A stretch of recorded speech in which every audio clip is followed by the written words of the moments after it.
നമസ്കാരം, സിറ്റി ന്യൂസിലേക്ക് സ്വാഗതം. കണ്ണൂർ നഗരത്തിൽ വൻ ലഹരി വേട്ട. 10 കിലോ കഞ്ചാവുമായി 2 ഇതര സംസ്ഥാന തൊഴിലാളികൾ അറസ്റ്റിൽ. ഒഡീഷ സ്വദേശികളായ ഉപേന്ദ്ര നായക്, ബിശ്വജിത്ത് കണ്ടത്ര എന്നിവരെയാണ് അറസ്റ്റ് ചെയ്തത്.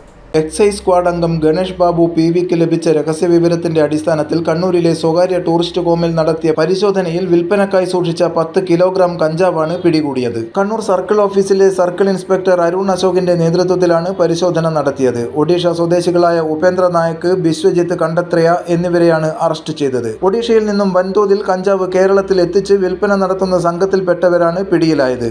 ഒഡീഷയിൽ നിന്നും കേരളത്തിലെത്തി സംശയം തോന്നാതിരിക്കാൻ പലവിധ ജോലികൾ ചെയ്യുന്നതാണ് ഇവരുടെ രീതി. നാട്ടിൽ നിന്നും കേരളത്തിലേക്ക് മടങ്ങുമ്പോൾ കഞ്ചാവുമായി എത്തുകയാണ് പ്രതികളുടെ രീതി. ഇതര സംസ്ഥാനത്തു നിന്നും കഞ്ചാവ് എത്തിക്കുന്നുണ്ടെന്ന രഹസ്യ വിവരത്തിന്റെ അടിസ്ഥാനത്തിൽ എക്സൈസ് നിരീക്ഷണത്തിലായിരുന്നു ഇവർ. പ്രതികളെ കണ്ടുപിടിക്കുന്നതിന് കേരള ATSന്റെ സഹായവും ലഭിച്ചു.